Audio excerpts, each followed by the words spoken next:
Eskin. And we need your help. We are right now working on advocacy for combating human trafficking. And here's why. So we'll give you a little bit of background of our story and why we're doing what we're doing. I was adopted as an infant by a couple who sold me throughout my childhood. I have been to Epstein Island and on multiple Lolita Express types of flights as a child. After I went public, Child Protective Services opened a substance-exposed newborn case, even though all tests came back negative, and they told me that if I wouldn't stop posting on social media, I would never see my daughter again. I started to connect how I was adopted as an infant and then sold throughout my childhood, how many other children who have been through the adoption, foster, and CPS pipelines have also been trafficked to Epstein's Elk. And as many of you guys know already, based on the work that we do at the Karis Project, I'm an American Indian born in Canada under the Jay Treaty. My father and I were exposed in the improper contagion mitigation for the COVID pandemic in early 2020. As a result of this, I lost everything: a house, cars, corporate assets, jobs. Bank accounts were shut down in Canada, and I fled to the US as an American Indian, fully documented, and was trafficked by rogue agents in ICE and other agents in the government, and forced to live with single American men. I was even imprisoned for 7 months initially, and then trafficked throughout the states. Put on full surveillance tracking and wasn't allowed to leave the city, house, or state without permission, or work without permission.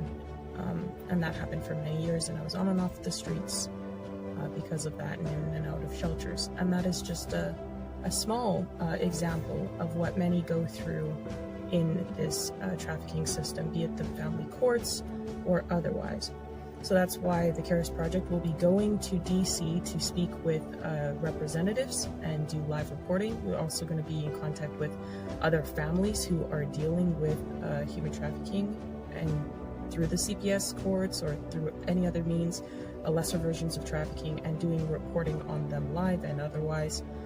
We will also be working on, we ultimately want to shine light on what's going on with the trafficking here in the US.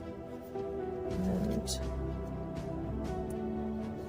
we also want to meet with various agencies in DC, and we'll be going back and forth for training sessions and other things so that we can be better equipped to help people deal with resolving some of the issues that we're seeing. We will also be putting forth petitions in government to help people get justice, and that's something that we have been working on already so far. We have some petitions that have recently been filed in the state of Colorado, Michigan, Texas, and Arizona, and we will be continuing. But we can't do this on our own. We will be traveling to events and training courses, as well as DC on a consistent basis. We also have to get acceptable equipment, such as computers, cameras, interview gear, etc. There will be other miscellaneous costs that would also be like gas, food, and rooms if necessary. So that is why we are working towards combating human trafficking, and that is exactly why we need your help. We cannot do this alone, and most what the Karis Project does is on its own dime. And so we do love and appreciate each and every one of you that support us and all the work that we do. As many of you know, we also live stream on Lindell TV every day. And everything we do, like I said, is on our own dime. So we appreciate all the love and support and all the people who do donate. And we would very much love and appreciate that still. Thank you everybody for your time and considerations. And thank you for all the support. And we will catch you guys in the next one, and hopefully we might see you guys in the future and come across you and maybe be able to do some great things together. Hello, everybody, and welcome to the Karis Project podcast. Today we have with us Theo Fleury. He's a former NHL hockey player who played for a various number of teams. I remember him playing for the Flames because I grew up in Winnipeg. I liked him except when he was playing Winnipeg, but that's beside the point. But now he's become an advocate. He's a motivational speaker who's gone through a whole lot with a lot of addiction issues and sexual abuse issues, and then now is advocating for, people in this insane government that we're dealing with that are seem to be criminals, and obviously with Stephanie coming to host with us today. So, welcome, Theo, and do you want to just introduce yourself to our audience? Yeah. So my name's Theo Fleury. I'm a former NHL hockey player. Played 15 years in the NHL, and after I retired, I wrote a book about my life where I exposed a lot of childhood trauma and sexual abuse, which then, put me on the speaker circuit. And so basically for the last 16 years, I've been talking about trauma, mental health, and addiction and how they're all connected, and helping, other survivors or people who've experienced trauma in their life or mental health issues or addiction issues, whatever it is that you struggle with. But, and then, obviously, seeing the similarities between pedophile abusers, how they get their victims to do what they want them to do, and then realizing that the government was using basically the same tactics of manipulation, coercion, lying, stealing, and cheating, right? So obviously this isn't my first spiritual war that I've been in. I was groomed from a very young age. And, like I said, I was, over a 2.5 year period from about 14 to 16 and a half years old, I was raped by a coach over 150 times. And so, I know what the grooming process looks like. And I saw early on in, this whole craziness that happened over the last 6 years, I saw that, government officials, prime ministers, presidents, you name it, all over the world were grooming people to get them to take the bioweapon, right? And, I just remember sort of reliving a bit of my abuse at the beginning of COVID, and then I really started speaking out around that time, and basically I haven't stopped for the last 6 years, kind of exposing these evil, insane psychopaths and pedophiles who are actually running our countries and running the world, and so I've been speaking out about it and exposing these people for, the evil, satanic, crazy people that they are. Yeah, I mean, I agree with you. When I look at the way our government is run, I see pedophiles and the grooming process. And I mean, in my situation, I was sexually abused by a girl when I was younger, and there's differences between the two on the way that they groom, but they get to the same outcome. The women Yeah. will try to make you feel more good while they're doing this, where the men just trap you in a predatory manner and just be done with it more so. But at the end of the day, they're doing the same tactics in order to destroy us. And it's very predatory. You see this across the board. And yes, I Yeah. agree. It's 100% satanic. I mean, I want to say where I see it mostly for me personally was through the doctor's offices. You're 11 years old. I was forced to lay on a table while a doctor touched my genitals, and I felt extremely uncomfortable as a little girl being forced to have a male doctor do that to me. And also, too, in the church homes. Like, I feel like when I was growing up, the adults told me it was polite to show affection to other adults, or that I had to snuggle with a stepdad, or things like that, where it's this grooming process that's happening psychologically, almost like a psychological warfare that's taking place, and people have no idea what they're complying to. They're just doing it for your safety or for science or to be polite or whatever it is, but it's actually harming us as children, as a society, and it's harming humanity. Yeah. Well, it's like, if you think about it, like, who are the biggest perpetrators of trauma on the planet? Government, right? yes. You know, you know what I mean? And I've been studying human behavior for about 20 years. And what I realized is, we don't have a mental health crisis. We don't have a addiction crisis. But what we do have is an unresolved trauma crisis. Is the planet and the people that live on the planet have been traumatized over thousands and thousands of years. And, the direct result is, that trauma and abuse has sort of spit out all of these leaders who also, I would assume, right, hurt people. So I would assume, that the people that get themselves in power, are survivors of trauma themselves. But, the one thing that they haven't done is they haven't gone on a healing journey. They're actually addicted to power, which is the worst addiction to have, right? And so, that's sort of their outlet or whatever it is. But,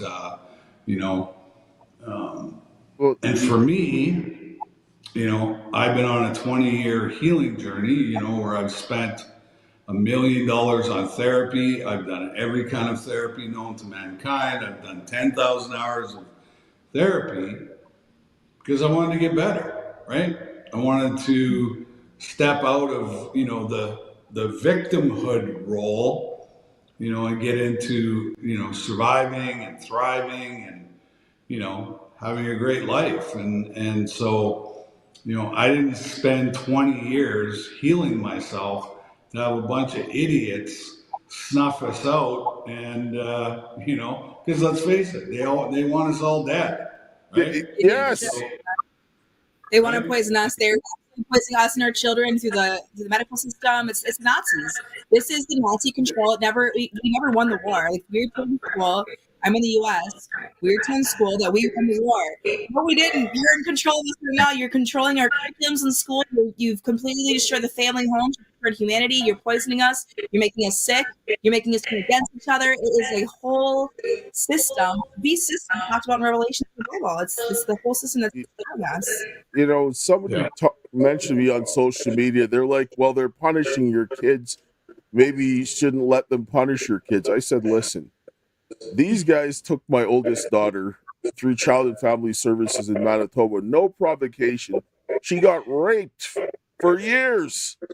And then I had to fight for 3.5 years to get her back. And I'm like, they came back and they're doing worse. I said, there's no way that any of my children will be safe or anybody else's children if I don't do something. Because I didn't force them to punish my kids. I did what was right.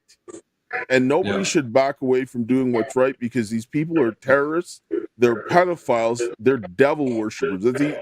Nothing else I could describe them, because this is so sick. Well, and they're cowards, right? They're cowards, right? And that's what I tell people all the time: don't be afraid of cowards, right? Yeah. And I'm not the biggest guy in the world, and I had a pretty awesome NHL career because I figured out early on that I was playing against a bunch of cowards, right? And when you push back against cowards, they go hide. They go back into the darkness and hide. You know what I mean? So, but yeah, and then, there's a certain, for me, my faith and belief in God is, the only reason why I'm alive today.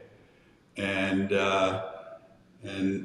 so, when I'm out in the world, I'm wearing the armor of God, and I fear nothing, because apparently there's a little story at the end of the Bible that says God wins. Okay. Yes. And so, if that's the case, then I have nothing to be afraid of, and neither should you. That's exactly it. Go ahead, Stephanie. And that's together as a collective. I mean, like, there's this that's waking up. We're all looking at the way that we were traumatized as children, and we're all, because I'm on the same kind of journey as you. I have South Plant Medicine because I had trauma I had to heal from, And sitting with that plant medicine, really, I saw visions of things that like, it was very real. And I went and looked it up in the history books, and sure enough, there it is. Like what we've done as a nation, what we've done as a whole humanity world, the way we've hardened children since the beginning of time. I mean, this goes back thousands of years. Yeah. This has been happening.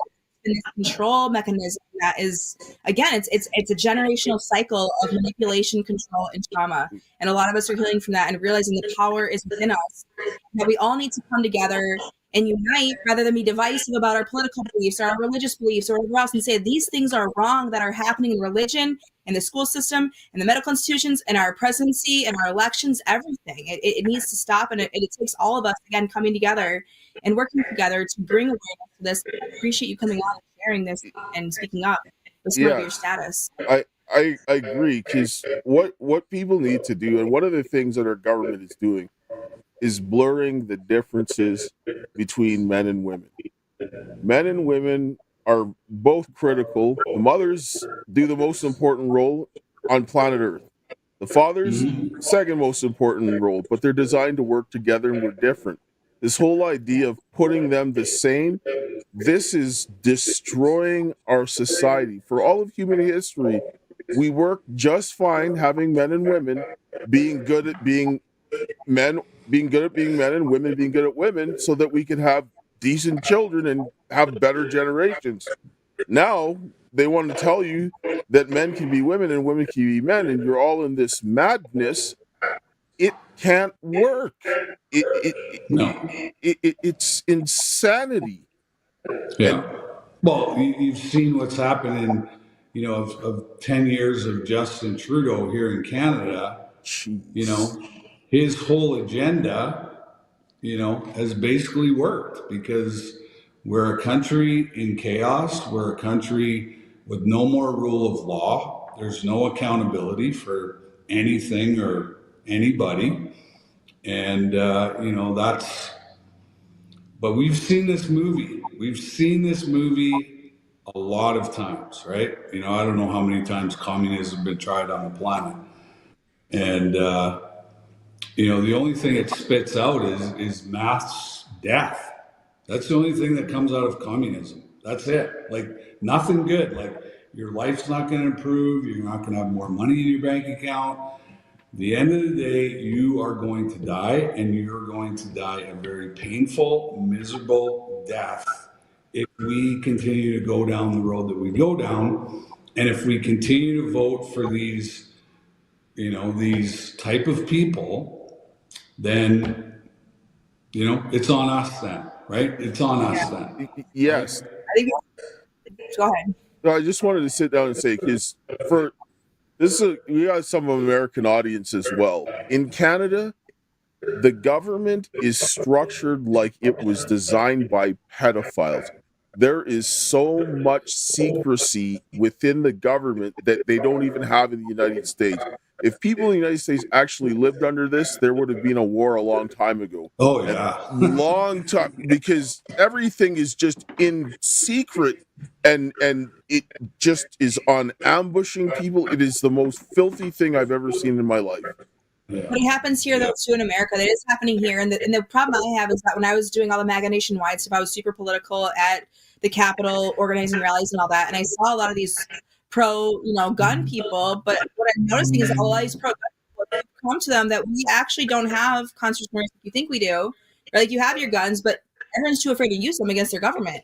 And our government has lied. It's coming out now how much our government has lied, especially with the COVID stuff, and how many people died of, remdesivir. The only approved drug by the hospitals was remdesivir, which the side effects on is respiratory failure. And then you put ventilators on. We don't need gas chambers. We have ventilators, and we're drugging people up in the hospital.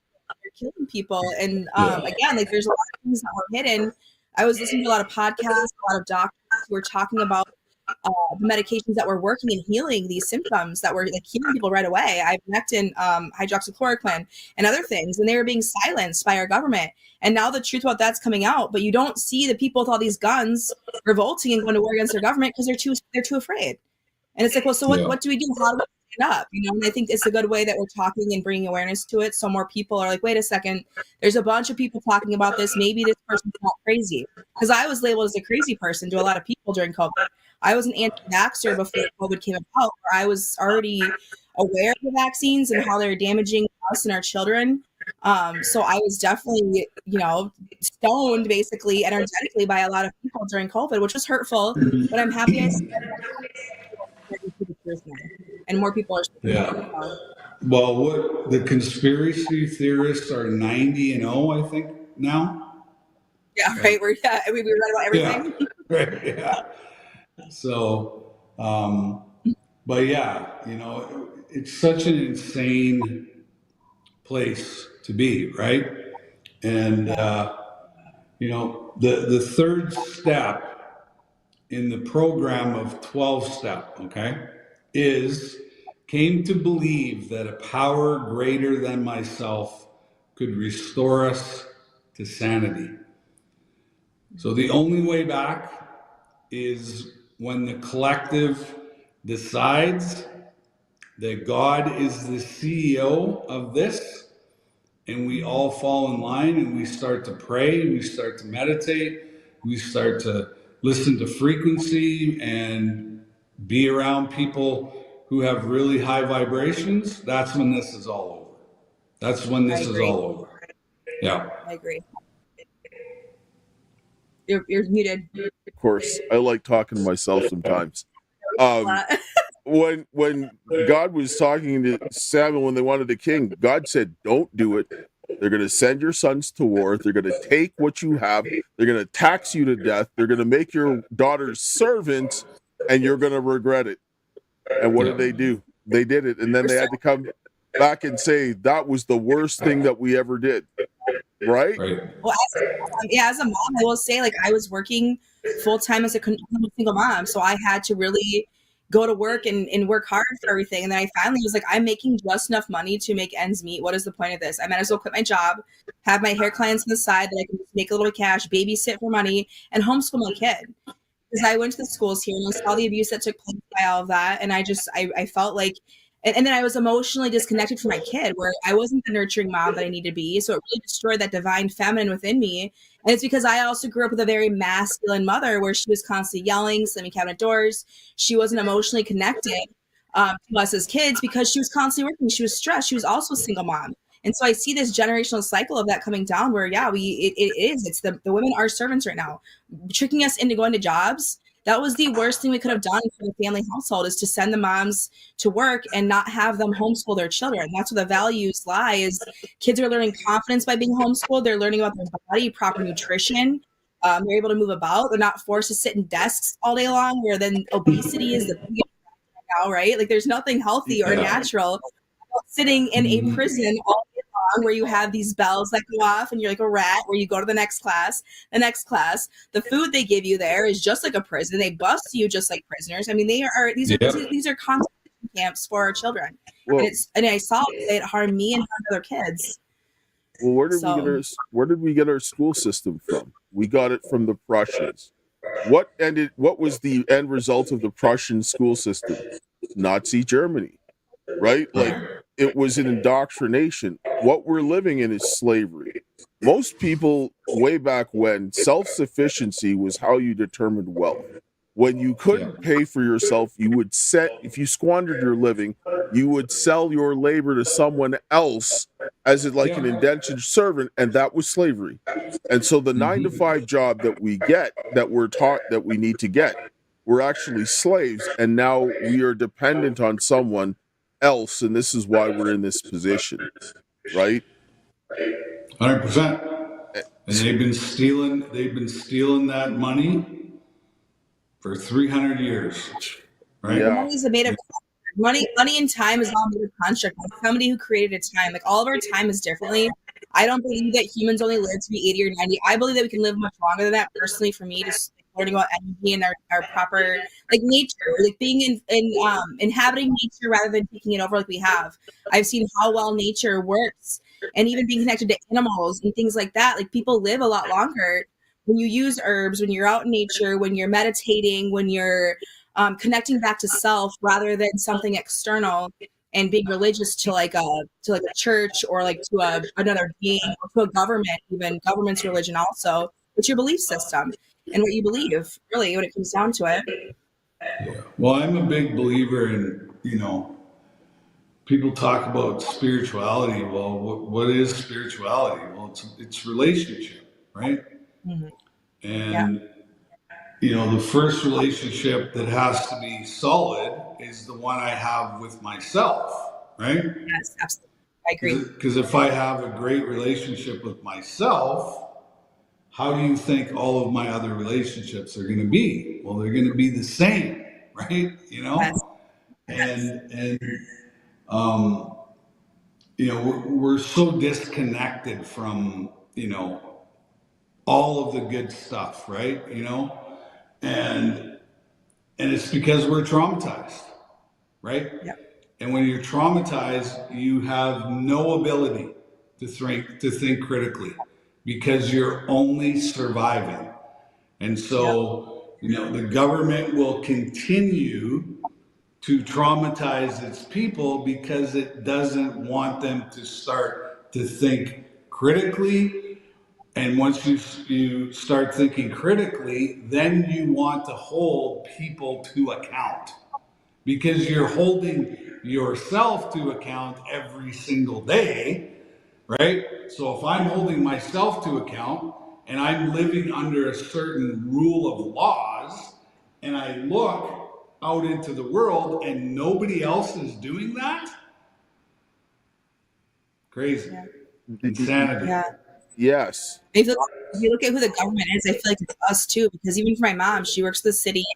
My dad worked for the military, and just seeing the things that they comply to and the way they talk about people and their mindsets, it's very negative and it's very gossipy, and they're always, pushing their own fear on people. When you look at the government, it's not just like these people who are in power, it's us who battle on each other and who weaponize the courts against each other and divorce courts and all of that, like single parents fight. So it's not even like it's like some government entity that's above us. It's us who are doing this to each other. And we comply to Yeah. this. Yeah. Just want to let's stop and hear something from the Pillow Man, and we'll pick this up after the commercial break. I'm excited to announce that we're having our first ever mega sale on overstock clearance and brand new products.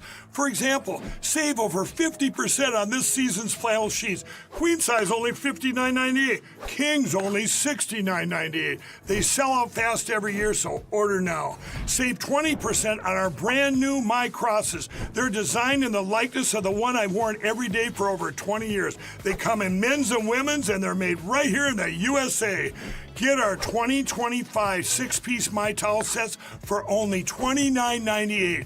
Our initial quantities are extremely low, so get them now before they go.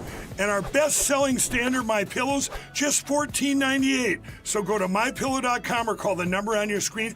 Use this promo code to take advantage of our first ever mega sale. But wait, remember that $75 free shipping rule? Well, that ship has sailed because right now, every order ships absolutely free. Yeah, we're back. So anybody who needs any of the MyPillow products, it's at mypillow.com/Karis, or call 800-845-2942 and use the promo code Karis. And there's other ways to support as well in the ticker. And so I just wanted to kind of circle back on like with our government, because we're going to kind of toggle this on this segment with the way that we watched our government come in here and allow you to basically, they groomed us along the way.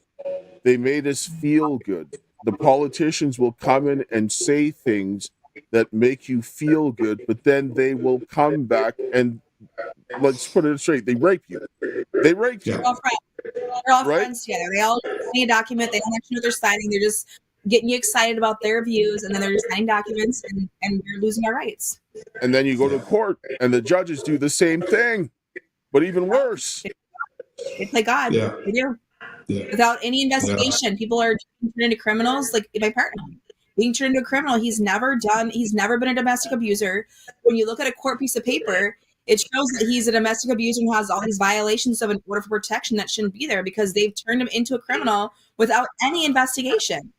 What they've done to him is inhumane, and that's what their courts are doing. They're playing God, and they're acting like they're in control of everyone's lives, and it's really scary to see that happen. Yes, and they've beaten us so badly that most people they it's like we have Stockholm syndrome across the world, because people look at the people that are standing up and they think that they're crazy, but it's like you're literally fighting for slavery. Yeah. Like you look, for example, what they did with the liberal government. You brought in an unelected person like in Mark Carney. He has not been in Canada for 11 years. He's got 3 passports, wants to say that we're the most European country outside of Europe. I'm like, no, we're not socialist and we're not communist. But he, and they call him Mark Carnage because he destroyed England. And he can't even sit in Parliament because he's not elected. Yeah. Well, he's been working on this Agenda 2030 for a really long time, and he's one of the ringleaders, right? You know, and you know, what drives me crazy is the simple fact that, especially in Canada, we have 338 people who sit in the House, in the People's House, okay? And I don't know how many people have died in Canada during COVID. I don't know how many people are injured from the vaccine, but not one, and I repeat, not one politician of the 338 have said boo about that.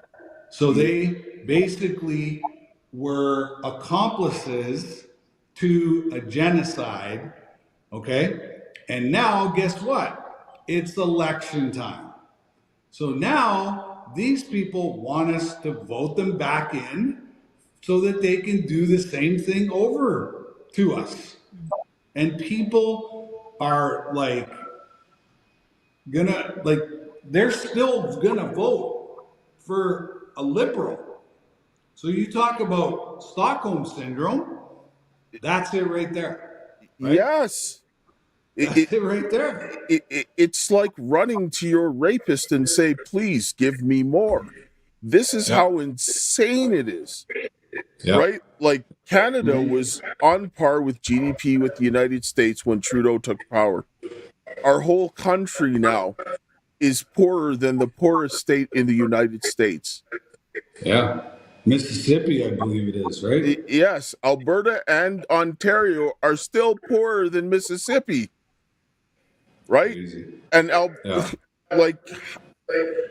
and you want you know, we're the 3rd largest resource rich country in the world, and you know, for the last 10 years we're like, yeah, no, we don't want to make any extra money, like we don't want to provide quality of life for our, you know, for our citizens who live in Canada, you know, let's go along with this climate hoax and let's just start sending as much money as we can to as many corrupt dictatorships all over the world so that they can launder that back into our bank accounts and become rich. Let's talk about that climate thing, right? Because I looked at the climate modeling in school. Like, I got a background in engineering, technologist, got a degree. That is taking a very minuscule portion of the Earth's surface, and you're trying to study it for a certain amount, and it's a very complex system. Then you're going to try and extrapolate that for the entire Earth's surface when you're not even using 1%. That's impossible. You're lying, right? Like, it's just not possible. And so it's a scam. It's 100% a scam. The geoengineering too, and it's like, what are you? And then people used to say chemtrails are a conspiracy theory, but it's like, no, because there's the condensation trails, right? That disappears. The chemtrails are seeing the sky where there's lines going multiple ways. That is not a cloud. And it's like, what chemicals are you spraying? What heavy metals are you spraying into our bodies? And then you have this 5G. So you're breathing in these heavy metals, you're breathing in these chemicals. I mean, they're gassing us out somehow, just like they did the Nazis, but they've gotten smarter about it, you know? And then they have people fighting, saying you're crazy for saying that. But it's like, just look up. Like, just look up and look at the sky. Like, this is not normal stuff. You can go find government documentation talking about geoengineering. So how much money, how much of my tax dollars are you using to poison us? That's what we should be asking. What are you using our tax dollars for. You're using it to literally poison the people. Well, It's insane. they're using all tax dollars. The world's money. Well, Excuse me. To eliminate us. They're using our own money to eliminate us. Exactly. And we're not supposed to be mad about it.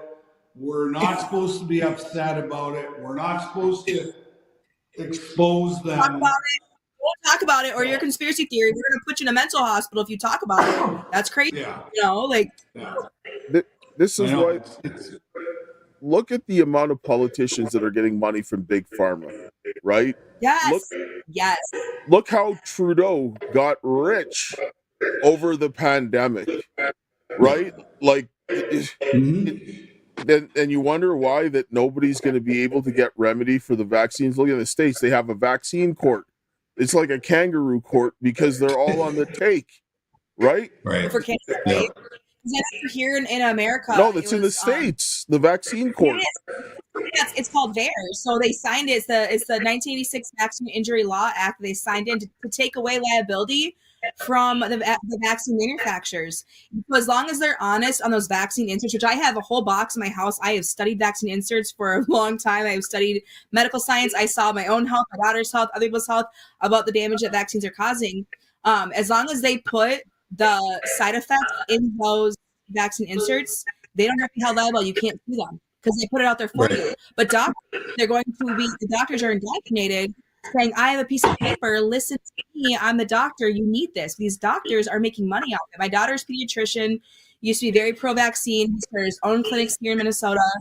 New Kingdom, I love him. His name is Dr. Bob. He's been a huge advocate. He used to be very pro-vaccine and saw the difference between his vaccinated patients versus his unvaccinated patients.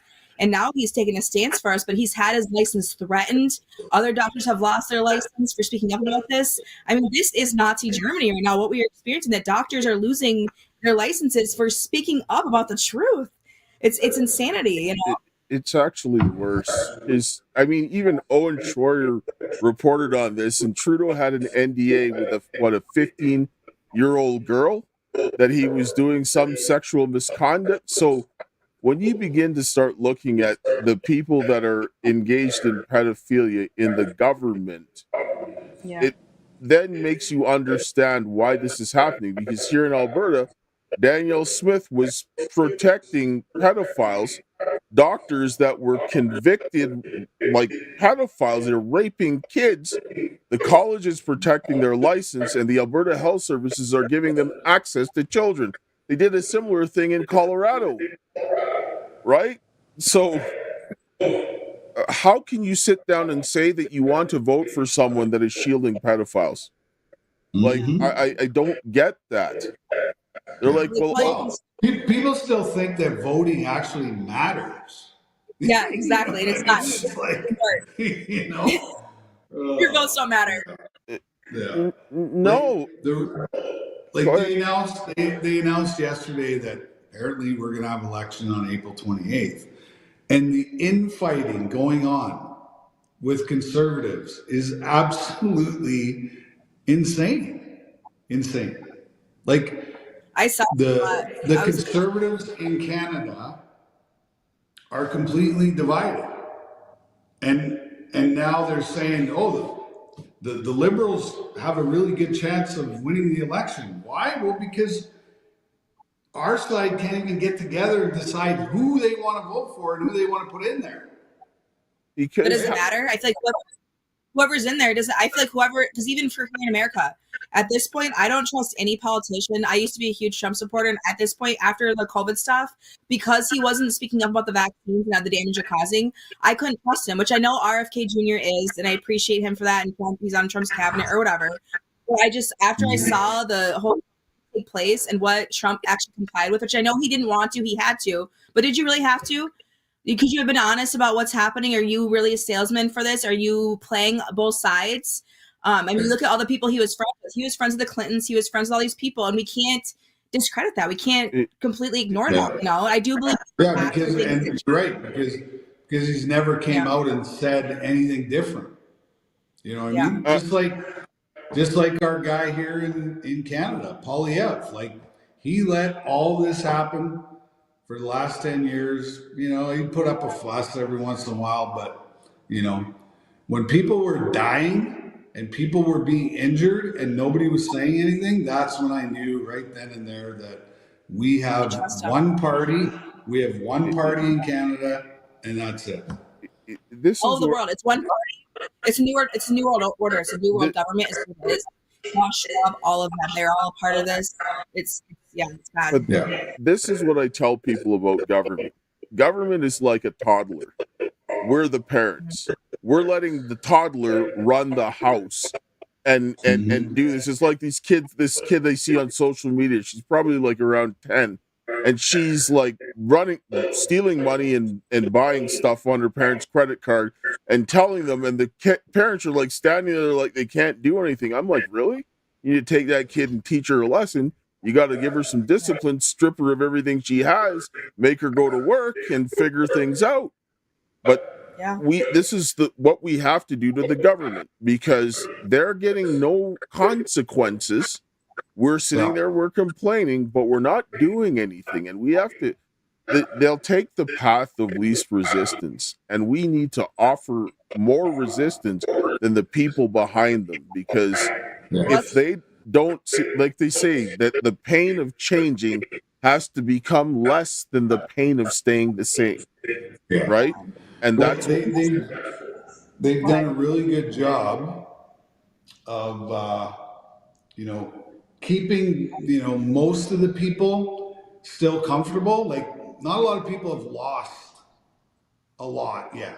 You know what I mean? Yeah. And so there's an assumption that everything's back to normal. And I'm going, hey, we're only at the beginning of this shit show.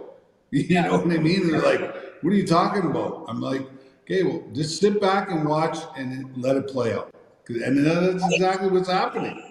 The biggest question we have to ask is, are you able to live comfortably without a credit card, without a loan, without all these things? Oh, no, you can't? Then we are slaves. Like that, this system is not working for anybody, because we should not be having to go to a job every day or be forced to when we're sick or whatever else, because I have to make money to feed my kid. What I see as a future is that we should all be coming together as humans and you can have smaller communities where we are growing our own plots of land. We are feeding ourselves. Every house should have a garden in the front of it. You'd be able to feed the entire world if we all put gardens back in our yards, as opposed to these manicured green lawns with all these chemicals that you're spraying everywhere in your yard to keep the weeds out. Those weeds that you're killing, those dandelions, is heart medication. They're herbs for us to use and consume. And we completely destroy the planet with everything that we have been programmed to do in society. And it's insanity. That's because they're being grooming, like you said, Theo. They've been grooming us, and they've been conditioning us to be this way. We're being love bombed, like an abuser love bombs you right before he abuses you. And now, because we've been so traumatized, we felt so good, and we're like, oh, well, this is going to be different this time. Really? Yeah. And then instead of one black eye, we're going to get two, right? It's not. This is exactly where we're at, because you're watching. Carney he went to Edmonton, and he said that, no, we're not going to put any caps on the energy or any of that stuff. Then he went to a different place the next day and said the exact opposite thing. Yeah. How do you trust somebody like that? Yeah. Well, we all know he's a bad guy. Like, he's a bad guy. Really bad guy. Right? Is this guy labeled as a conservative, or who is? I'm not familiar with Canadian. Liberal. He's the one. He's the guy that replaced Justin Trudeau. Okay. Yeah. And he's worse. So, yeah, like he's way worse. Joe Biden here didn't. I mean, what did he do? Dad is even live. I don't even know where Joe Biden's at this point, because weird. Yeah. It's it'll be an interesting month or so in Canada, anyways. Watching these World Satanic Forum dudes run around and beg for your vote. So they're all talk. Yes. Yes. Speaking of that, somebody was circulating that Poilievre's name is back on the World Economic Forum. I heard that. Yeah, I saw that yesterday. And It's just to get, unbelievable. it's like the system is rigged. I keep telling people we have to change the way the game is played. The people have to do something because this is unacceptable. Like, and I get to sit down and say it. Men, we need more. I see more women standing up than men, and this is the biggest problem because men are the protectors. How are we supposed to protect our families when you got your tail between your legs and you're bending over for the government that's about to violate you with a match and a little bit of gasoline, So right? I've noticed being a woman, and I will just say this as a woman, I've noticed a lot of men have a hard time listening to women because we've been taught through the churches that men are, and I know not every religious person believes this, but that men run the household and that women are just there to work and just take care of the family. But really, we are like this. We're the visionaries. We're the psychics. We can read energy a little bit better sometimes, where we see things and our mind thinks differently. And when you try to speak up, I notice a lot of men will try to silence us, or me at least. Like, oh, that's crazy. That's not real. You know what you're talking about. It's like, how about you sit down and look at what I'm looking at and listen to what I'm saying, rather than just try to discredit me because I'm a woman. And I do see a lot of women because we're mothers, right? We're fighting for our kids. We're seeing the damage that our kids are causing, which then brought us into a whole other element of looking at all the other things that we are feeding our children, the chemtrails, all of it. There's all these elements that we have been woken up on based off one topic that we woke up on. And we all are waking up in different ways. But again, it takes men and women coming together to say, okay, wait a second, enough is enough. Like, how do we get our families back? How do we get back to the men going out hunting, providing for their families the right way, not by a job and, oh, my job is more important than my family, or sports are more important than my family, because a lot of men are distracted by sports. They have their man caves. They go to their jobs and think, oh, I make the money. So the woman just takes care of the house. No, the woman's working all day long to take care of the children.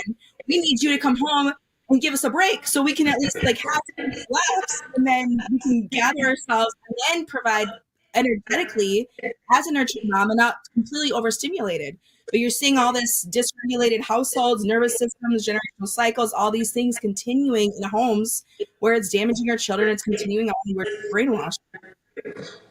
Yeah. I'll say something because this is part of what they've been taught in society, that women need to do the things that men do. No, men and women we're necessary, but we're complementary and we're very different. Women need to sometimes just step back and let the man get the consequences, because this is what men do with other men. Sometimes you're like, if you don't want to listen, well, you're gonna find out, and then the man will figure it out, because we're hard-headed as men. We do a lot of dumb things. You'll see more guys with their tongues stuck to frozen poles in the wintertime than you will girls. Right? Yeah. And sometimes you gotta let the dude get his tongue stuck to the frozen pole so he can find out, and then he's like, okay, I gotta smarten up, right? Well, I've been saying for a long time we need to bring back godly masculinity. Yes. Yes. Yeah. Where it's time. Where you respect the women for what they do, because, and I blame feminism for a lot of this, they made being a mother such a looked down upon role. It's the most important job on planet Earth. There's like, and being the father is the second most important job. So those two, everything in your America is the number one consumer of antidepressants on the planet. Well, there's a direct result of moms not being in the household. That is very true. And it's the Adderall too, because I was on Adderall for a while, and that caused me to be very irritable at my kid because I thought I needed to go to work. I'm lumping all of that into the same the pharmaceutical category. Yeah. Everybody's, on pills. For general anxiety and general depression, you don't need to be medicated. No, we don't. No. No, all you gotta do is take your shoes and socks off and walk in the grass, and you'll be fine. Yes, the way that we live our lives is so abnormal. Like, we were self-sufficient. We would trade with our neighbors. we'd have that accountability in our communities. Now we're living in these little boxes. You go from your little box into a smaller box in your cubicle at work, and then you spend all of your days, like, think about it. During the Dark Ages, the peasants that worked on the Lord's fields and they owned everything, they worked 5 hours a day, and then they were able to go home at least for an hour and a half with their families and then come back and finish their work. Well, we work 8 hours a day, right? And that's a minimum. Right. So who's really slaves? These things, what we're doing when we're all day long focused at our work, and the drama that comes from it, because I've worked in an office before, so I know what kind of drama comes there. I know what kind of gossipy, petty, high school behavior happens by these grown women in these things, and you bring that home because that's your day all day long. You were treated horribly at work or whatever else, and then you come home and you take it out on your family without even realizing you're doing it. Again, it goes back to psychological warfare. Yeah, 100%. It's all, well, I call it systemic government abuse, right? Yeah. That's what it is, right? Yeah. Systemic. Right. And but will we wake up? I don't know. I don't know. I think everyone is starting to, especially because we're having these conversations and because of like the activism I did, I see other people starting to wake up too. So I have hope that people are starting to see things that, wait a second, maybe we were doing things wrong. I know I did. I was extremely conservative and very Christian. And I realized that some of my behavior was not okay towards my daughter, towards people out in public, And it made me really look at myself and change the way I'm living. So if I can do it, if you can do it, and if you can do it, we've had conversations about your past life, and how you used to live. And I feel like a lot of us are realizing, okay, we've been controlled by something where this isn't making me feel right. Like our feelings, our emotional bodies have been shut off. We have the mind, the body, and the spirit. And our emotional bodies are so important. Our feelings are important. As kids, we're always told stop crying. You're supposed to have emotion, and that's abusive to a child. That's psychologically damaging. Where you're saying your feelings don't matter. My partner right now, I can tell he struggles with that. He never wants to talk about his feelings. It's like you have to talk about your feelings and your emotions because this is important. Like these are things that you should be talking about, and they do matter. I know you totally don't because you're a fan or whatever else. But men's feelings absolutely do matter, and women would love to hear more from men about their emotions and their feelings and the way that things make them feel. Men need to start picking up and sharing their feelings and emotions. We're up on time on this segment, but this is something that I want to talk about on the next segment because we want to talk on the local level on how this abuse is affecting what we're doing, because the abuse on the local level was absolutely necessary for them to be able to do what they're doing in government. And we're going to talk a bit about Theo's background and how this abuse goes on in the second segment. So if you're watching on Lindell TV, you'll see this the next day. And so, Theo, you want to just tell people where they can find you and how they can help? You can help you. Sorry, that's it. Yeah. My website is theofleury.life, and I'm on Instagram and X at theofleury14. So that's how you can find me, or if you're looking for a speaker for one of your events or whatever, go to my website, send us an email, and we'll get back to you as soon as we can. All right, I'll close this segment with a prayer, and then we'll be back on the following one with talking about this abuse issue on a local level. Heavenly Father, Lord, we thank you for this day. We thank you for your love, grace, and mercy. We thank you for the hope that you have given us this day. And Lord, bring the men together with the women to rebuild their families, their churches, their community, and their nation. And most of all, that we can protect the children from this abusive government, that we can have some freedom and have some sensibility and common sense return to the land is my prayer. In Jesus' name, amen. Amen. All right, we'll see you again on the next one. All right.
I'm excited to announce that we're having our first ever mega sale on overstock clearance and brand new products.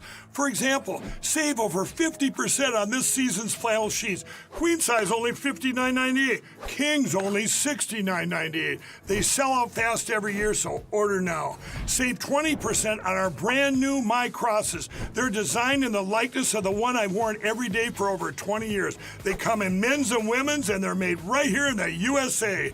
Get our 2025 six-piece My Towel sets for only $29.98. Our initial quantities are extremely low, so get them now before they go. And our best-selling standard My Pillows, just $14.98. So go to MyPillow.com or call the number on your screen. Use this promo code to take advantage of our first ever mega sale. But wait, remember that $75 free shipping rule? Well, that ship has sailed because right now, every order ships absolutely free.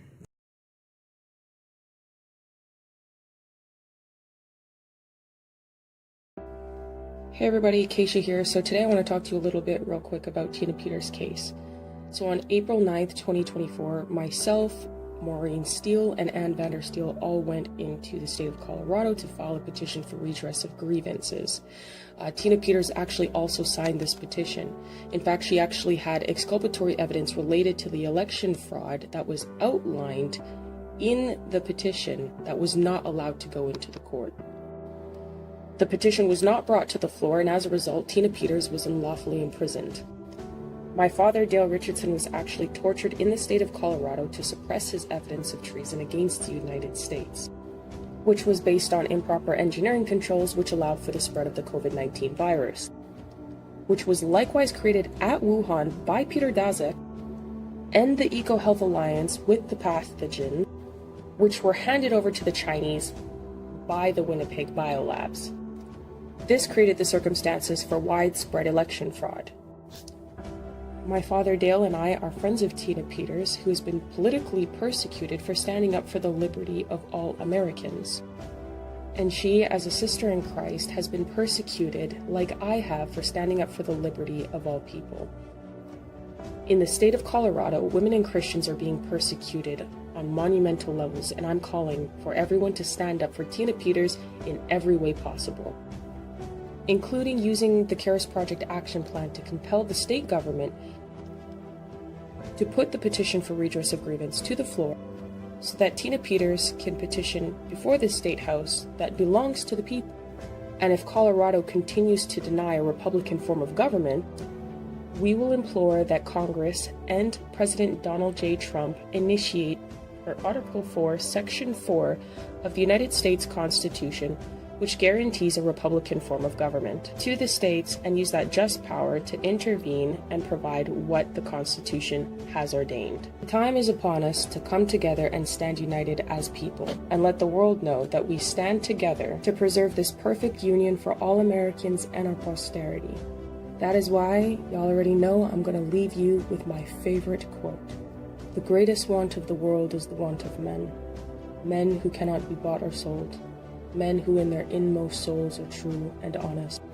Men who do not fear to call sin by its right name. Men whose conscience is as true to duty as needle to the pole. Men who will stand for the right, though the heavens may fall.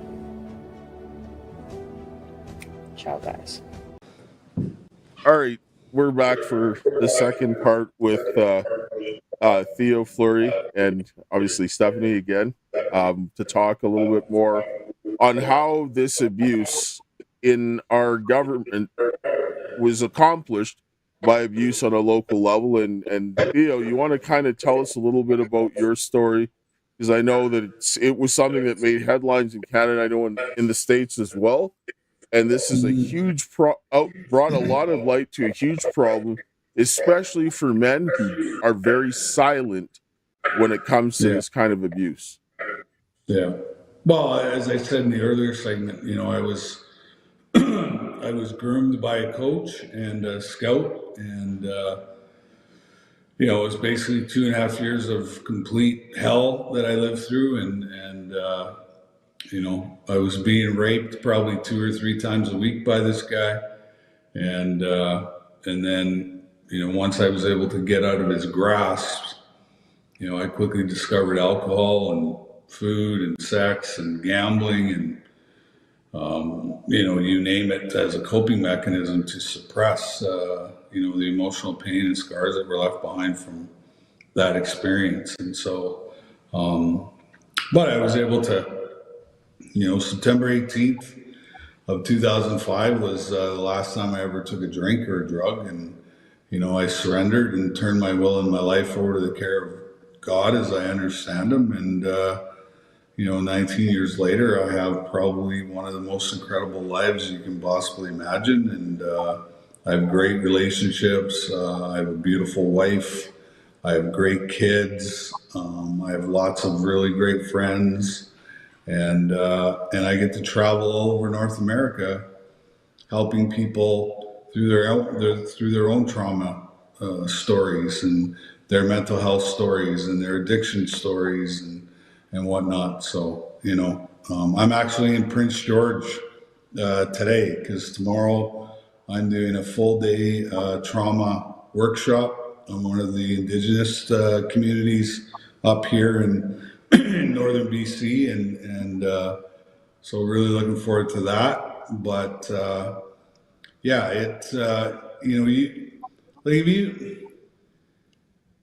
it's hard to believe that one of the most lucrative businesses on the planet is child and human trafficking, right? Yeah. And one kid can generate between $100,000 and $200,000 per, for their trafficker. So, if a trafficker had 10, 12 kids, he's making anywhere between $1 and $2 million a year, and, the simple fact that people don't realize that a 10-year-old girl in Alberta tonight will be trafficked 10 different times. She'll have 10 different experiences today.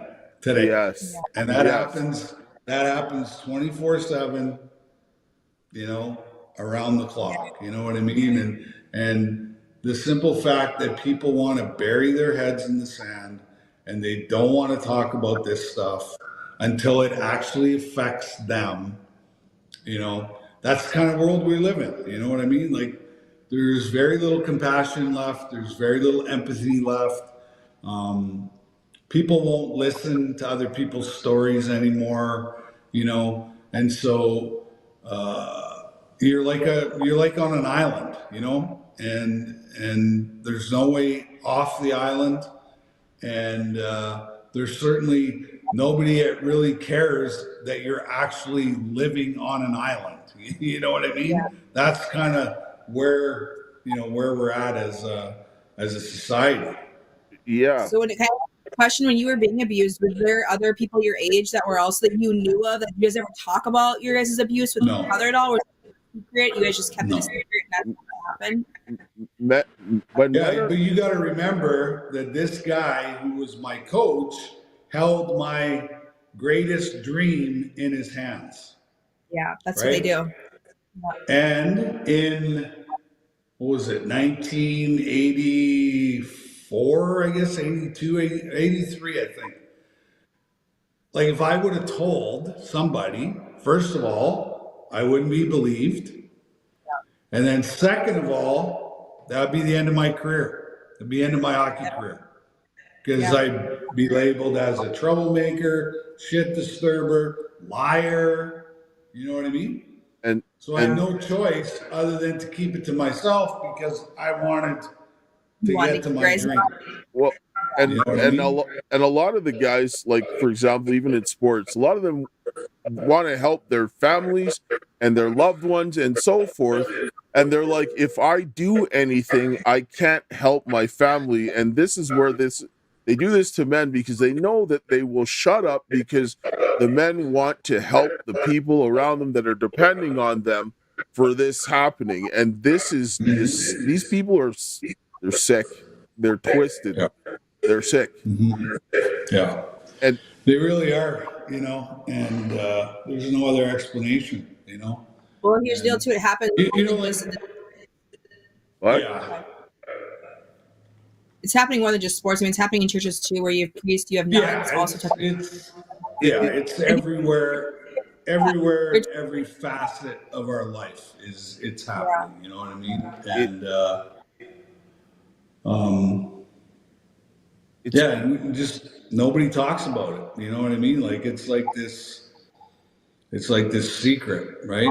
Like people are aware that it's happening, but to jump on the bandwagon and become an outspoken advocate for any kind of abuse of children, like I work in the prison system in Canada, so I work with inmates, all kinds of different crimes. And you know what the pedophiles tell me? They say, don't let me out of here. And I go, why is that? They go, because this is the only place I feel safe. And I go, why is that? They go, because even though I know that I'm hurting somebody, my urge is greater than my own common sense. So I can't stop myself. And I know what I'm doing is wrong, but I can't control myself and I can't stop myself. So that's the reason why this 4x6 cell is the only place I feel safe. You know what? Good for them for saying that, for taking accountability like that. You know what I mean? If they know they have that urge, that makes me have compassion for these people, because everyone always thinks, oh, just kill them off. They're not worth anything. But again, hurt people, like you said. So what happened to them as kids that make them have this urge? I think it goes back. I've said this in a different segment, but circumcise them. When you circumcise your boys, what is that doing to your nervous system? What kind of energy is that creating in your body? Is that creating people to want to abuse their kids, people to abuse as a kid? Or where is this? We need to figure out where this is stuff, why people have these urges and why they have these thoughts. I just want to sit down and say, when I looked at pedophiles and I look at their behavior and so forth, it is very similar to addiction in the way that they are. And this is the point. And then they get to the point where you get to the point of no return, because I mean, at some points you have the people that act that they seem like they don't have a conscience anymore and that they're at peace with it.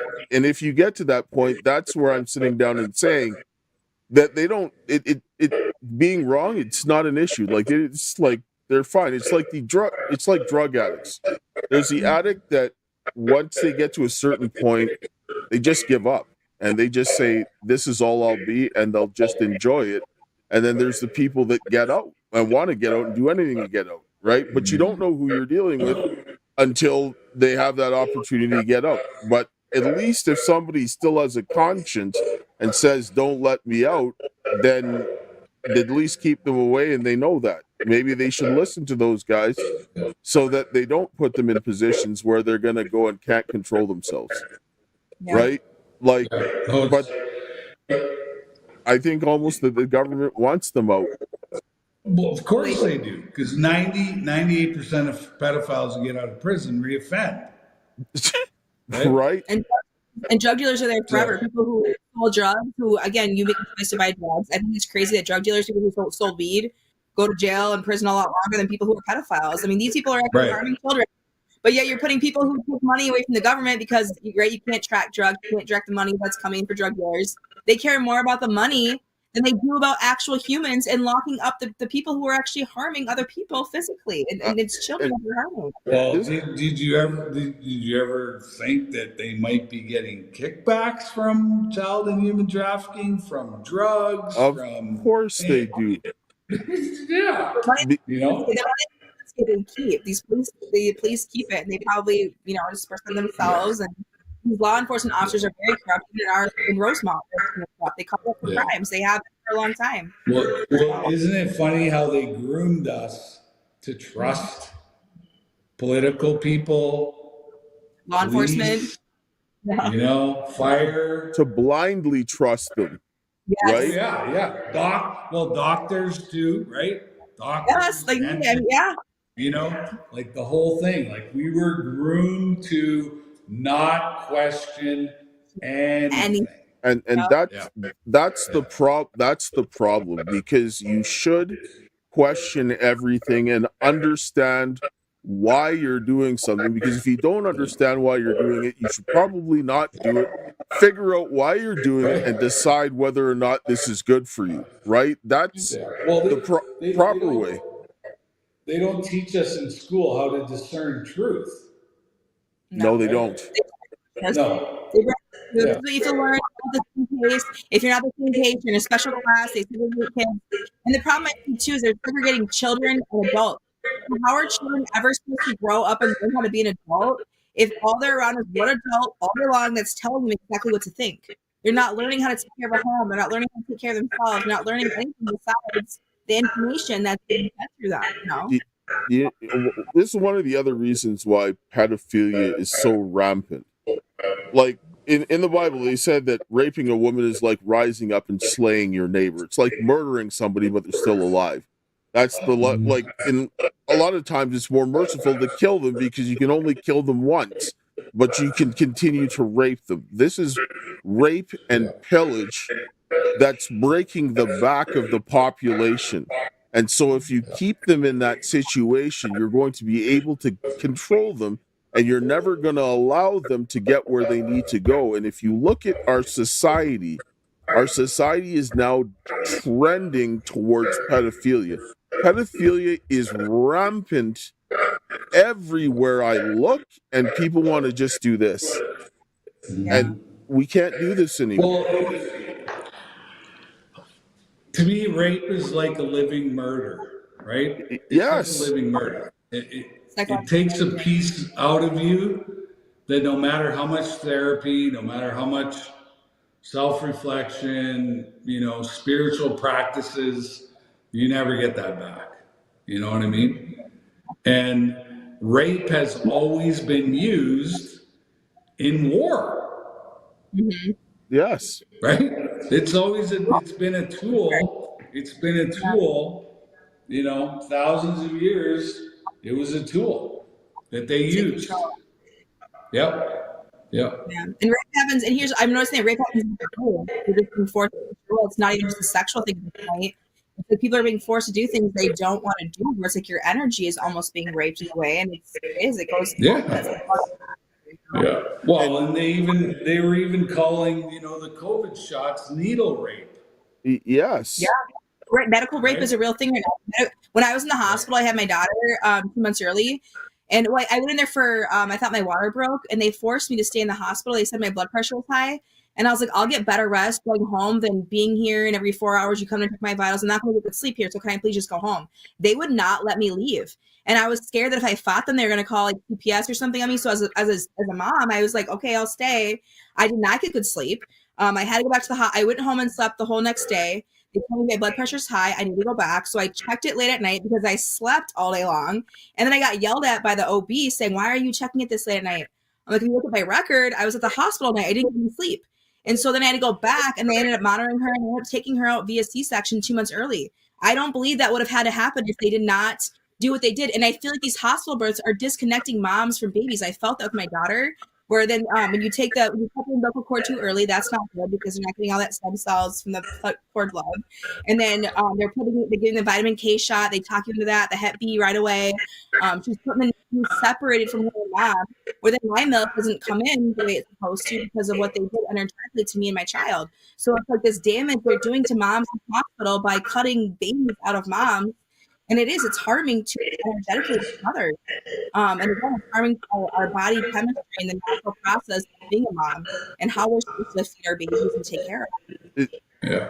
One of the things that I noticed that they see here, this is what I don't understand why. Well, I do understand why it's done, but it shouldn't be done. When you have people that are rapists and pedophiles, they're doing it for power. When you look at this in the feminist mentality, they look at women's sex as empowerment. That is not something that should be there. Sex should be expression of love or whatever the case. It should never be a power dynamic, because if you condition someone to have sex for power, that is the wrong mentality. And it should be like, listen, you guys figure out what you do, but you shouldn't be trying to have a power struggle in sex. That is going to breed bad results, and that needs to change. That needs to get stricken from, because we don't want people wiring anybody to have that. Yeah. Well, and we had an opportunity to wipe out the narcissistic gene off the planet too, and we didn't do that. And look where we're at now. You know, it's crazy. I mean, You know? well, you got to fix this. We can't allow. We have to step off the crazy train. We have to go back to building this, because you look at, for example, right? There's even, I've talked to some former porn stars that left because companies like Pornhub, which is Canadian, they just started to put a push to sexualizing children, and they were like, I'm out. I can't do this anymore because they're doing things that are disgusting for children. And Yeah. you know, then people will get back and punish them for doing this, regardless of whether you agree with their life or not. Yeah. Any person should understand harming children is wrong. Yeah. Well, that's feeding the whole pedophile population, right? Yeah. And who are the biggest consumers? Who are the biggest consumers of child trafficking? Pedophiles. They're the biggest consumers. You know what I mean? So, you know, and that perpetual cycle never ends. You know what I mean? And we, you know, we have, like I said, there's no more rule of law. Like you can do, if you have power, you can basically do whatever you want, and you're never going to have to face any consequences. You know, that's why in the United States, like the whole entire left are losing their mind because they're exposing corruption and stealing of money from the American taxpayers. That's never been done in the history of the United States. That stuff has never been exposed. And now you have the left who are like doing everything within their power to try to squash this information from getting out. We've got corrupt judges down there who are ruling against this stuff. Like it's just like it's so blatantly obvious of what is going on, but we have, I would say, 70% of the population who is dead, completely asleep and oblivious to anything that's going on. Why? It's Because just media. they're traumatized and they're damaged, and the government keeps them poor so that they don't have any time to self-reflect. All they're thinking about is, how do I get my next meal? How do I put gas in my car? How do I get my next drug? How do I get my next drink? Right? And so there is no time for self-reflection. There's no time to hold anybody to any account, right? And this has all been planned. Like this has all been planned. Yes. This is the psychological and spiritual war that we're experiencing, you know, in real time every day. Yes, we're literally in fight or flight mode all of the time, and this is why they're doing this. And this is a sick satanic plot. Like, I mean, there's nothing else that you can call it this way. So now we see that this is an issue, and we have to have people both working on a federal level, but we also need to work on a local level, because if you have a free society, the power comes from the ground up. We've been indoctrinated to believe that it comes from the top down. It's not. If it was that case, they wouldn't have spent so much time trying to silence us and to bury us. So what do you look at? What do you like? Let's talk about what you're doing to help work to fight this type of situation on a local level. Yeah, I'm just trying to educate the planet. This is actually reality, and this is happening. And because I've had the experience, most people, will listen to me, and they won't say I'm crazy or a conspiracy theorist or whatever. You know what I mean? But ultimately, it's educating parents and it's educating kids that you may think that your kids are safe, but in this climate and where we're at in in the world here, no child is safe anymore. Unless they're home with you. And even then, parents are having their kids taken away for not agreeing with certain medical procedures or whatever else. So it's like, even then, like, our kids aren't even safe. I'm seeing story for story of moms and dads having their kids taken away because they saw the adverse reaction from the medications they're on. They found herbs or natural remedies that work. It's called quackery, and they're actually healing their children, and they don't want us. They want us sick and unhealthy so they can control us. Yeah. And a lot of the system is trafficking your children away from parents who actually care about their health. Yeah. It's sad. Yeah, because it's spiritually, it's physically, it's emotionally, it's psychologically.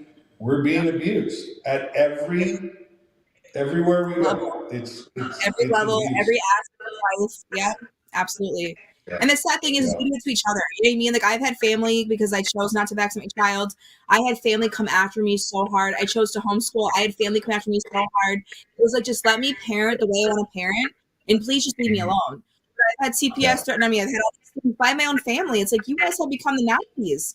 You're not even willing to listen and think. You're only projecting your own fears of what you think society should be, which I had the same as a mom because of what I grew up in.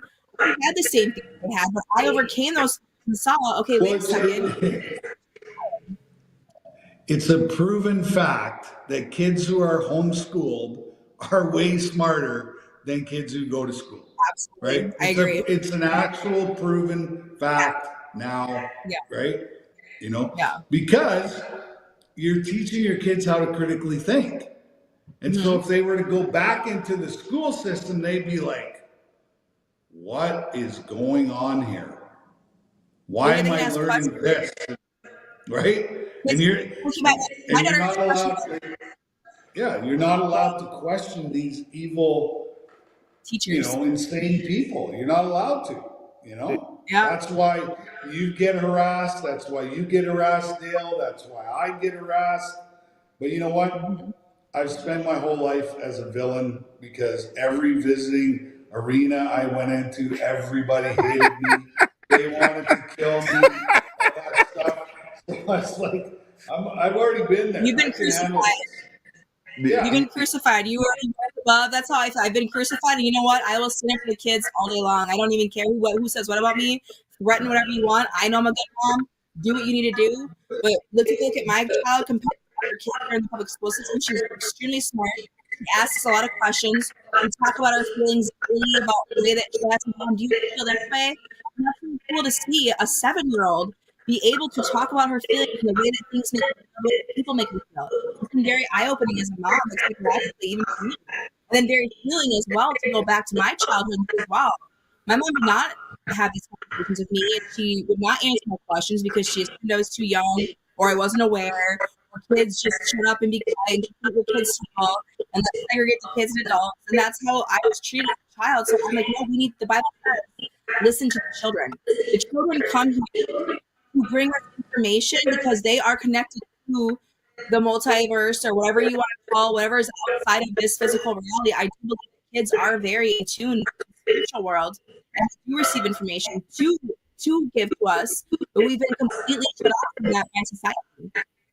It's like kind of like what you were saying. We need to go back to like biblical families, simple families where you had the mother and the father, and they were both doing what they needed to do, because the mother takes care of the kids inside of the home. The father makes sure that surrounding is safe, and everything else, and they work together to make sure those kids are protected. Because when we put our kids in the care of these strangers, we don't know what they're teaching them.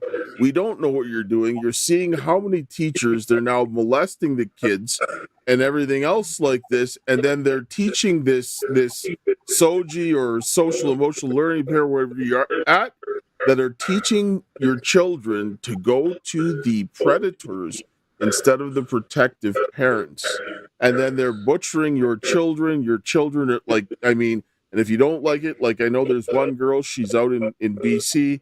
They took her kids when she was complaining about this. She's reading Bible scripture to her kids. So they took her kid, sent her away, adopted her out, and now she's getting sexually abused, and they want to try to transition her, right?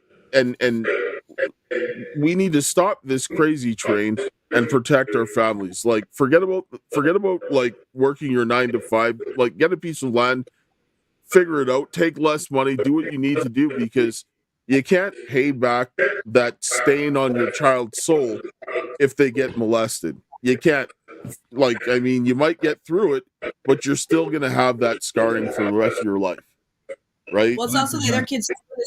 You don't know other kids are teaching your kids. That's where I was disrupted. It was other kids teaching me things that like I would have never seen had it not been for them. So it's not even adults in schools; it's these other kids that are also being traumatized at home, and they're going to these schools and they're traumatizing kids. So again, it's happening all over. It goes back to what's happening all over, and we're all doing it to each other.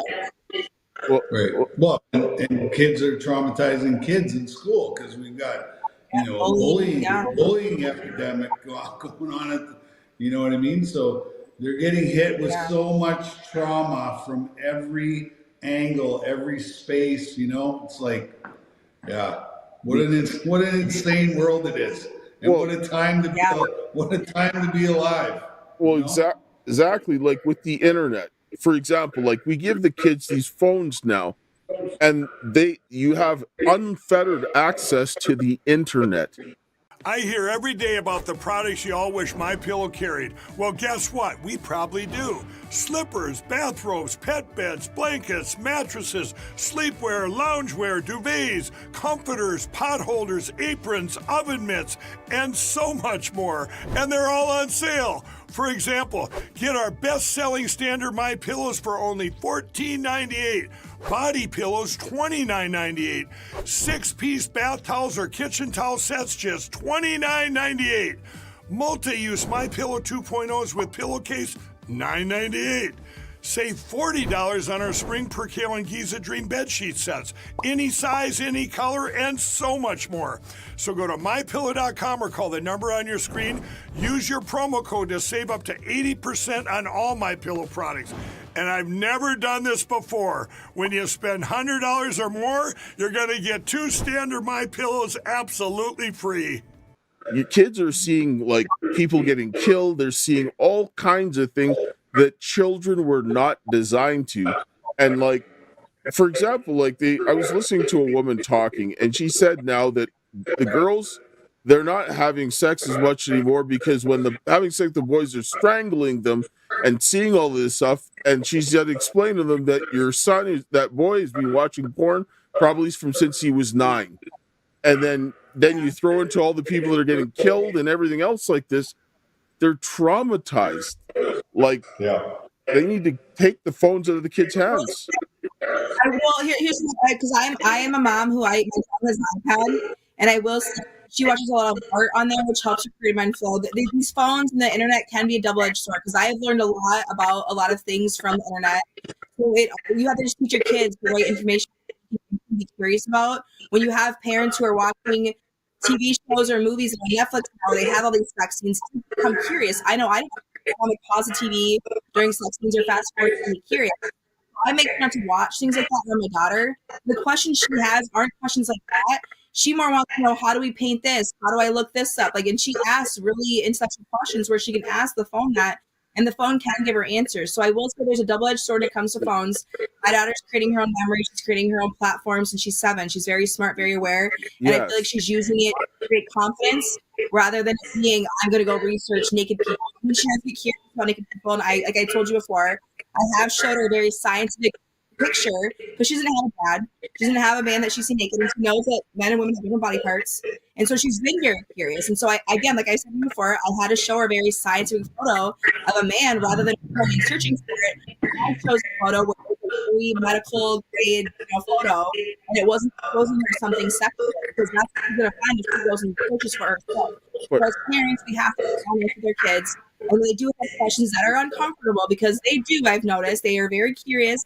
They have questions. We have to be honest so they don't go searching out there for information. Let me clarify. When I say take the phones of the kids' hands, I mean that you're not going to give them with unfettered access. You're putting boundaries and controls on what the child is doing and teaching them good decision-making processes. This is not what's happening most of the time. Most of the time, it's here's the phone, go ahead, be busy, get out of my hair. That's where danger lies. Right? You connect with your kids.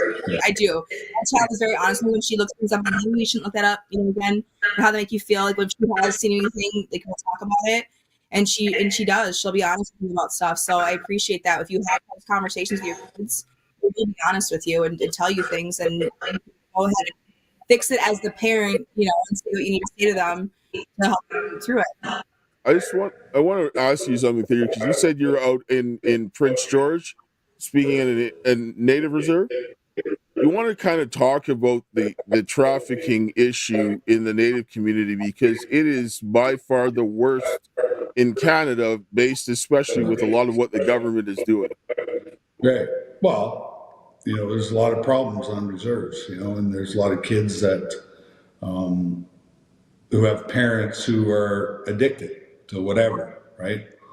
So Child and Family Services comes in, takes the kids out of the home, puts them in, takes them out of their community, puts them in, a bigger center in the foster care system. And we know what happens in the foster care system is kids, not saying every foster parent is, but a lot of these kids, get neglected, abandoned, emotionally, physically, spiritually, sexually abused in these places, right?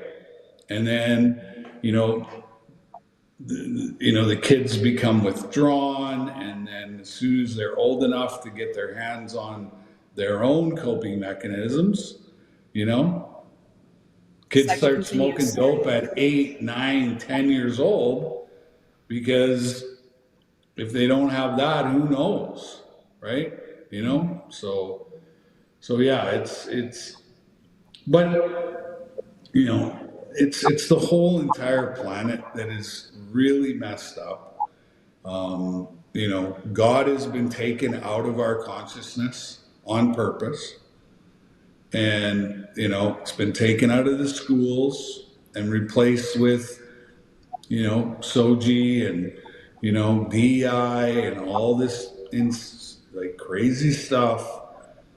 And these kids aren't mature enough. Their brain, let's face it, our brains aren't developed until we're, in our mid 20s, and even some of us are late 20s. And so that's true. I know. Yeah, right. And so here we are. Yeah. And here we are, giving these kids these subjects and topics that they have no idea. They don't know how to sort that out in their heads, right? Yeah. And like you said, with the communism, I grew up in Winnipeg, so Winnipeg was the worst in Canada for a very long time, and they were putting kids. The Child and Family Services were putting kids in hotels, and they would get sex trafficked. It was a front page news. They continued to do it again, and a lot of them were native. And then they had a child prostitution right behind the largest office for Child and Family Services in Winnipeg. And so what you found that they did was they ran the reserves it's like communism, because none of the actual natives own any land, and the band is the one that controls it. And so they just go there, and this is a test to show you that it didn't work. but they went and they perfected it because, like in Manitoba, there's a lot of reserves that you can only fly in and out. You never see them. And then I started talking to one kid that was in a reserve called Shamattawa, and they had like 50 kids in a reserve of 5,000 people get killed and commit suicide. And I was like, what? And so then what they did there, they perfected it and then started to move it to everybody else. And this is what we're seeing. And it didn't work there. Communism has never worked. It never will. Ever. It's wrong. And this is what we're seeing. That's the fruit of communism. Don't want it. Yeah. We don't need No. it. Right? No. Nothing humane comes out of communism. Like nothing. Just a really bad ideology that has never worked, right? Yes. And Stephanie, you talked about we were talking before this about with your partner and his situation. So you want to touch a little bit on that, because kind of a little bit similar to. Yeah, so he actually, like Theo, he played professional hockey. He was molested by his father, who was the former assistant principal of the high school he attended. And it sounds like him and his brother had gotten in a lot of trouble in high school, and his dad is to get him off a lot of crimes growing up. And so now his dad has completely abused his power, has having an affair with his ex-wife, has taken his kids away, all for speaking up because they understood something about the abuse he saw in his home, about the abuse that other students have also experienced by his father.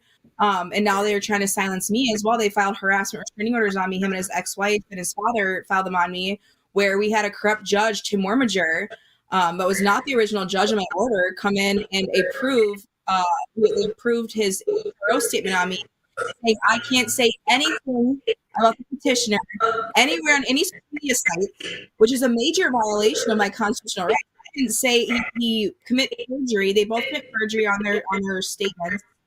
They've lied to law enforcement. They've made the town believe that Andrew is crazy, mentally unstable. They worked together. They conspired against him to file a civil commitment on him, had him put in a mental hospital for 2 weeks. The hospital had to let him go because he's not mentally unstable.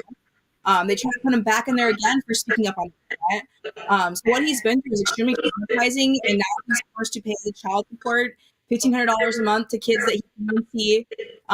We've tried to go to law enforcement. I've gone to other law enforcement surrounding. He's gone to the BCA. He's gone to the FBI. We have gone to politics. I mean, we've gone everywhere, and not one person will even sit down and talk to us or even listen or anything. It's just whatever his dad says he seems to have. I mean, he's like Hitler. He's like the Hitler of Rosemount, or in Dakota County, where I live. And now I know, because I started speaking about this, I've had multiple dads reach out to me, letting me know that their kids' moms are also committing perjury to have these orders of protection approved. So a lot of moms in the area, out of pettiness, not just moms, dads too, are weaponizing the court and having just lying and committing perjury. And there's like the judges are either intellectually lazy, corrupt. I don't know exactly what it is, but there's a lot of these cases happening in Dakota County. It makes me not trust law enforcement anymore or our judicial system. They weaponized his hockey career against him, saying he received lots of blows to the head. So things that they're using against people, it's illegal. It's super illegal. It's a violation of a lot of human rights in place here in Dakota County. And so what you're seeing here on a local level is the same thing that you're seeing on a federal level. This is why people shouldn't be surprised that our government the way it is, because they're doing this locally, and if we don't deal with it locally, we can never deal with it nationally. And that's really where we're at, is that parents need to come together, the ones that are awake, because the ones that are sleeping, I mean, that's between them and God, right?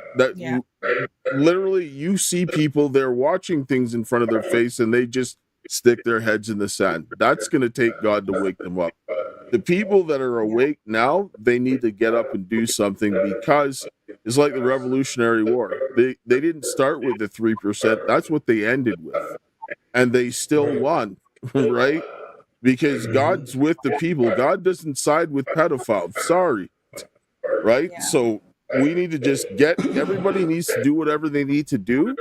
but they all got to do something and support each other, because we got to protect the children, because I don't want to live in a world where you can rape kids at will. I'm sorry. That's just not, that's hell. That's hell. Right? Yeah. Well, I feel like the I'm two for us. surprised. Go ahead. I'm surprised that they haven't legalized pedophilia yet. So I think they're working on it. yeah. And that, And It's then because- I think where they graduate from there is, once they get the pedophile law in place, then the next level of that would be child sacrificing will become legal after that. That's how sick. That's how sick these people are.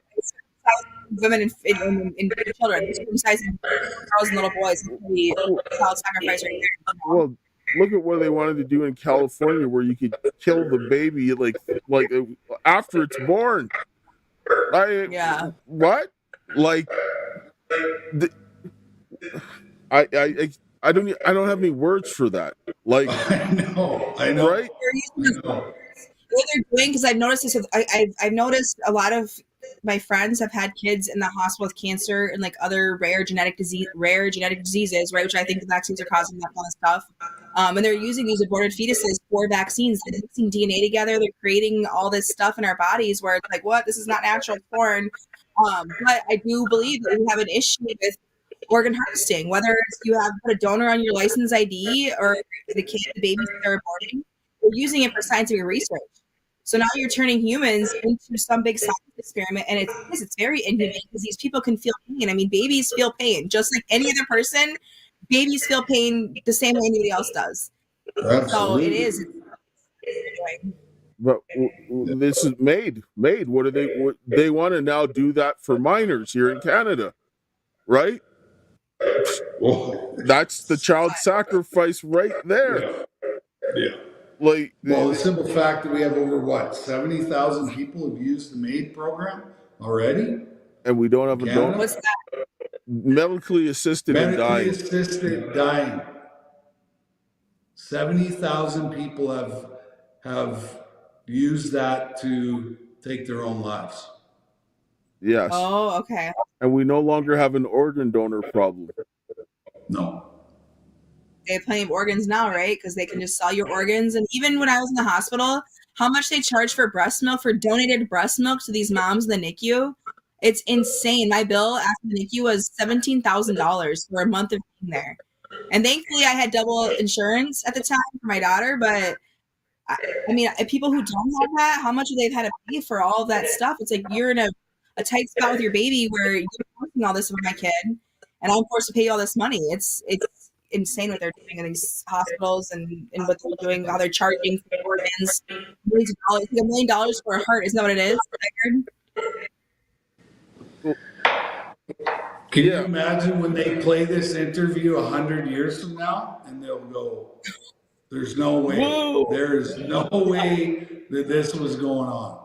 No way. Yeah. I mean, right? It better not be going on, otherwise there won't be 100 years later, right? No. It has to stop, because when you sit down and look at this, the only conclusion is that they want to murder us all, and the ones that they want to keep alive, they want to keep as slaves. The Jews. We're the Jews. Tattoos, the social security cards we have with our numbers. I tell people it's no different than the tattoos that they put on them, the Jews. It's the same thing. No, it's not, Stephanie. How can you say that? Yes, look around what they're doing to people. The same exact thing. How is it not? Tell me. It's just the modern version of that, right? But they've gotten smarter. They've gotten smarter with manipulation. That's all it is. All those people would say, I would have never did that in Nazi Germany. I'm like, really? Really? Yeah, you would have. I've seen it. Now, listen, I've said it to people during COVID. Well, I know why people just walked right into that frigging gas chamber, because that's what people are doing right now. So, they're gaslighting themselves now. The government's gaslit us so much that they're doing it to their own selves. They're like, I'm not seeing what I'm seeing. and you're crazy, and it's like this is where it's like, Lord help us all. You're crazy. Not me, you're crazy. I'm the crazy one. It's all of you people who are going along with this shit. Can you please knock it off, you know? So, yeah, as we're getting up here in time here, I just wanted you to kind of, what do you want to say to people about this issue that's like so pressing to us, that it's the biggest epidemic that we have on the planet is the child abuse and the child trafficking. Yeah. Well, what I try to tell people is believe it. You know, when somebody's telling you a story, that story is probably 99.9% true. You know, I've been traveling for 20 years in the subject, heard millions of stories, and, you know, you can't make this stuff up. Like, you really can't. And, yeah, I don't know how we combat it other than, you know, educate as much as we can. You know, there's so many abusers out there now. I'm not talking about pedophiles. I'm talking about, you know, the whole, you know, a lot of the teaching profession is all about abuse. You know, the government is all about abuse. It's, you know, it is definitely, like you said, Dale, you know, the biggest epidemic on the planet is unresolved trauma, right? And however you get there, in whatever category you fall in, abuse is abuse is abuse, and that abuse leaves you in emotional pain and suffering. What is emotional pain and suffering? Mental illness. So now you have this silent pain that nobody can see, and you know, you're taught to suck it up and not be vulnerable or not share that, you know, you're unwell or whatever it is. And so now you have to find a coping mechanism to suppress that emotional pain and suffering. And so the majority of us will gravitate towards the dark side of life and get involved in addictive behavior as a coping mechanism to suppress, you know, the emotional pain and scars that are left behind from trauma. And, yeah. And then we eventually get to the place where we have to make the ultimate choice. Where am I going to live or am I going to die? And I would say that 99% of the population wants to live. They just don't want to live in emotional pain anymore because they're completely exhausted. And so, you know, there's only one entity that's left that you can reach out to and ask for help. And, you know, I did that, you know, 19 years ago, and I hit my knees in a washroom and I surrendered and I turned my will and my life over to the care of God as I understand him. And the next day I woke up and I haven't had a drink or a drug since. And what I've tried to do is really, you know, build on that conscious contact with something greater than myself. And so until, I guess, collectively as, you know, as human beings, we decide that we're sick and tired of being sick and tired, and then we collectively come together and, you know, reach out to this very powerful entity, you know, we're going to stay in the same place. Yeah, that I agree.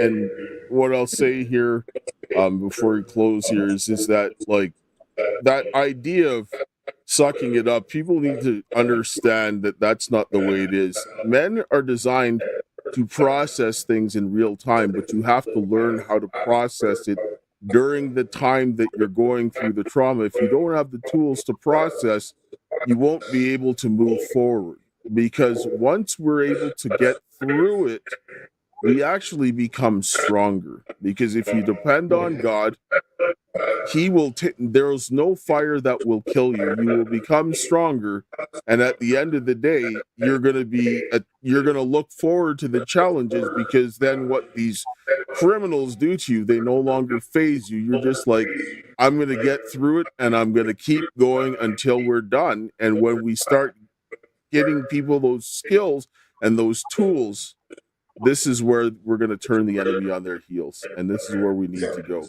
And we need the men and the women to work together to do this, because if we do what we're doing now, we're going to fail, but we need to go back to what worked. Keep it simple, stupid, right? Yeah, exactly. I agree. Stephanie, you have anything to say before we close this off? I just want to say thank you so much, Theo, for coming on, especially with your status, just sharing your story and speaking up, because me and my partner talk about this all the time. He says the sports players need to stand up. We need to start saying this needs to stop playing sports, stop doing this. Let's take care of what actually matters, which is our children. So I think it'd be cool if we could collaborate maybe at some point, my partner and I, maybe get something going where we can start bringing awareness to this, because we are very much on this train wagon where we need to save the children. I mean, our children are in trouble. Society's in trouble, humanity's in trouble if we don't all come together. So again, I appreciate you and your insight and everything that you're doing on your end to help heal people and by sharing your story and all of that. So thank you so much. Yeah. Thank you, Stephanie. I appreciate it for sure. Yeah. All right. I'm not going anywhere. So I plan on Let's get it done, baby. I plan on being here for another 150 years. So all right. Heck yeah. All right. I'll close here off with a prayer, and we'll see you guys again, and thank you guys all for coming. Heavenly Father, Lord, we thank you for this day. We thank you for your love, grace, and mercy, and the work that Theo is doing to help the children and watch over all the men and the women that are standing up to help fix this problem and help heal our land. And Father, I ask of you this day to be with the men and the women, that they would come together to rebuild their families, their churches, their community, and their nation, and that we would have some protection from the children, and that we could shut down this evil wickedness that is destroying us all, is my prayer. In Jesus' name, amen. Amen. All right. Thank you guys all for coming. Take care.